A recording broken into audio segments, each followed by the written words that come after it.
పాపం ప్రశాంతంగా ఉన్న వ్యక్తిని చంపేసి టీడీపీ మీదకి నెట్టేసి అది శవరాజకీయం కదా. ఆయన చంపేసి అధికారంలోకి వచ్చి సింపతి ఓట్లు కత్తికోడి ఇవన్నీ సింపతి బేసిస్. ఇప్పుడు పాపం అమ్మాయిని చంపేశారు అనవసరంగా, గీతాంజలిని చంపేసి ఆ అమ్మాయి సింపతి ఓట్ల ద్వారా గెలుద్దామని ఇంకా ఆయన అనుకుంటున్నాడు. ఇది శవరాజకీయమే. మరి నిజంగా అమ్మాయి ఏజ్ ఎంత ఉండొచ్చు, నాకు ఆవిడ ఏజ్ తెలీదు, యంగ్, వెరీ యంగ్. ఏదో మాట్లాడి అది శవరాజకీయం కదా. ఇప్పుడు ఆమెను అడ్డు పెట్టుకుని గెలవాలనుకోవడం ఇంకా అంతకంటే చెండాలం ఏముంది. వాళ్ళ సొంత సిస్టరే చెప్తుంది కదా, మా అన్నయ్య కరెక్ట్ కాదు, జగన్మోహన్ రెడ్డి అనే వ్యక్తి కరెక్ట్ కాదు ఈ రాష్ట్రానికి. మీరు ఆఫ్కోర్స్ ఆవిడ పార్టీ అవన్నీ సెకండరీ. టీడీపీ వాళ్ళు బ్యాచ్ అయితే ట్రోల్స్ చేయడం వల్లే తనకి ఇట్లా అయింది, తను మానసికంగా కుంగిపోయి ట్రోల్స్ గురించి టీడీపీ ట్రోల్స్ గురించి అసలు వైసీపీ వాళ్ళు అనడానికి అనర్హులు. ఒక వ్యక్తిని మిస్టర్ పవన్ కళ్యాణ్ 3 పెళ్ళిళ్ళు చేసుకున్నావు నువ్వు, నీకు 3 పెళ్ళాలు, ఇంకా ఏమన్నా కావాలా అనడం ట్రోల్ కాదా? అసలు ఎటువంటి సంబంధం లేని ఒక పెద్ద వ్యక్తి, సీనియర్ సిటిజన్, మన తల్లి అమ్మమ్మ వయసు ఉండే ఒక వ్యక్తి, చిరంజీవి గారి తల్లిని అనడం అది ట్రోల్ కాదా? ఆమె రోజా గారు వాగుతారే, వాడు నోట్లోంచి వచ్చే ప్రతి మాటకి కనీసం ఉన్న విజ్ఞత. ఇప్పుడు మనం ఆలోచించుకోవాలి కదా, మన నోట్లోంచి మాట వస్తుందంటే మనం మంచి మాట్లాడుతున్నావా చెడ్డ మాట్లాడుతున్నావా, నోటికి ఏదొస్తే అంత మాట్లాడమే. ఇది హెరాస్మెంట్ కాదా? ఇది హెరాస్మెంట్ కిందకి రాదా? ఇవన్నీ కానప్పుడు అది అసలు అది కానే కాదు. వాళ్ళు ఖచ్చితంగా, అది నేను చెప్తున్నాను, ఎవరెవరి హస్తం ఉందో మనకు తెలియదు, కానీ దాంట్లో అయితే ఖచ్చితంగా అది వైసీపీ వాళ్ళు కంపల్సరీగా అది ఒక గూడుపుట అని, అది వాళ్ళు సింపతి ఓట్స్ కోసం చేసిందే తప్ప ట్రోల్స్ వల్ల జరిగింది అనేది అది తప్పు, అసత్యం అది. ఓకే అన్న, అయితే మరి ఇప్పుడు చంద్రబాబు నాయుడు గారు నిజంగా అంత సేవ చేసినట్లయితే లాస్ట్ టైం ఓడిపోవడం ఎలా జరిగిందంట? ఓడిపోవడానికి 100 కారణాలు ఉంటాయి.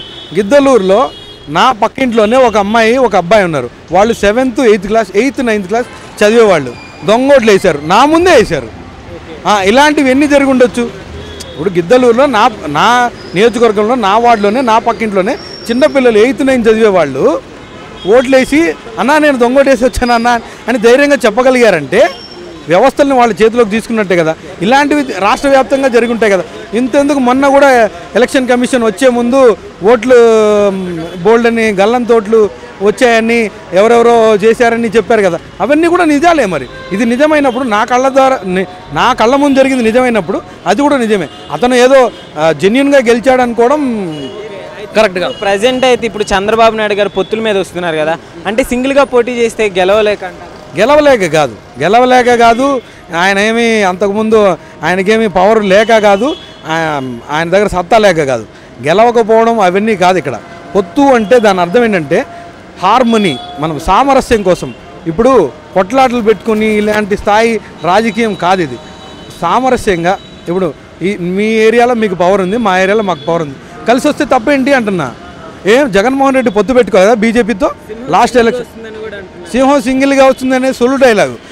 ఆ జగన్మోహన్ రెడ్డి నిజంగా సింహం అంటే లాస్ట్ ఎలక్షన్లో బీజేపీతో ఎందుకు పొత్తు పెట్టుకున్నాడు అంటున్నా. ప్రతి నెల ఢిల్లీకి వెళ్ళి బాబు ఖర్చులకు డబ్బులు వేయండి, మా దగ్గర డబ్బులు లేవు, జీతాలు ఇవ్వడానికి పెన్షన్లు ఇవ్వడానికి డబ్బులు లేవు అన్న వ్యక్తి సింహము సింగిల్ అని సొల్లు కబుర్లు చెప్పకూడదు. అర్థమైందా? ఓకే అన్న, అయితే ఇప్పుడు పవన్ కళ్యాణ్ గారు చంద్రబాబు నాయుడుతో కలిసి పోటీ చేస్తున్నారు కదా, సో లాస్ట్ టైం ఓడిపోవడం జరిగింది, ఈసారి గెలుస్తారంటారా? ఖచ్చితంగా గెలుస్తారని ఎవరన్నా అనుకుంటారు. ఓడిపోతారంటే ఎవడు పోటీ చేయరు. ప్యాకేజ్ స్టార్ ఇప్పుడు ఆయన ప్యాకేజ్, చంద్రబాబు నాయుడు ప్యాకేజీ ఆయనకి ఇవ్వడం ఏంటండి? పవర్ స్టార్ పవన్ కళ్యాణ్ అనే వ్యక్తికి ప్యాకేజీ మనం ఒకరు ఇవ్వాలా? ఇప్పుడు ఇన్ని రోజుల్లో చంద్రబాబు నాయుడు గారి మీద, అచ్చెన్నాయుడు గారి మీద, నారా లోకేష్ గారి మీద ఇన్ని కేసులు పెట్టగలిగారు కదా. పవన్ కళ్యాణ్ మీద ఒక్క కేసు కూడా పెట్టలేకపోయారే ఎందుకు? ఏమీ లేకపోతేనే కదా మీకు 3 పెళ్ళిళ్ళు అయ్యాయి, 3 పెళ్ళాలు అని పర్సనల్గా మాత్రమే వెళ్ళారు. కానీ ప్రొఫెషనల్గా ఆయన ఎక్కడన్నా పాయింట్అవుట్ చేయగలిగారా? ఒక ఆస్తిలో కానీ మీరు పలానా కబ్జా చేశారు, మీ ఇవన్నీ తప్పుడు ఆస్తులు, మీరు చేసేది తప్పు అని ఎవరైనా చెప్పగలిగారా? లేదు. అలాంటి వాటి గురించి అసలు డిస్కషనే అనవసరం. పవన్ కళ్యాణ్ గారికి కూడా సీట్లు కూడా చాలా తక్కువ ఇచ్చారు అని కూడా. తక్కువ ఎక్కువ అనేది అది అసలు మనం మ్యాచ్ ఆడుతున్నాం, ఒక క్రికెట్ మ్యాచ్ ఆడుతున్నాం, 11 మంది ఉన్నాం. ఒక ఓపెనరు దిగే వాళ్ళు ఇద్దరు బాగా ఆడతారనే కదా. నేను 1 డౌన్ వచ్చాను అంటే నేను అంత మంచి ప్లేయర్ కాదు. తర్వాత కింద ఉన్న వాళ్ళు డౌన్ అవుతున్నారంటే వాళ్ళకి ఆట రాదని కాదు. ముందు వాళ్ళు మనకంటే ఇక్కడ ఓవరాల్గా ఏంటి, విజయం టీం గెలవాలి, అంతేగాని ఎవరు ఎన్ని ఎన్ని ఓవర్లు ఆడారు, ఎన్ని బాళ్ళు ఆడారు, లేదంటే నాకు 100 సీట్లు ఇచ్చారా మీకు 75 ఇచ్చారా, అది కాదు. ఓవరాల్గా మనం ఫైనల్గా గెలవాలి, అదే, అంతకుమించి ఏం లేదు. అయితే ఈసారి టీడీపీ ఎంత మెజారిటీతో గెలవచ్చు అనుకుంటున్నారని? అది నాకు తెలియదు. ఇప్పుడు నా అజంప్షన్లో చాలా ఉంటాయి. నాకు తెలిసిన ప్రకారం 140 వస్తాయి అంటున్నారు, మేబీ 140, 150, 130 అంటున్నారు. ఇది మేబీ అయి ఉండొచ్చు, వస్తే మంచిదే.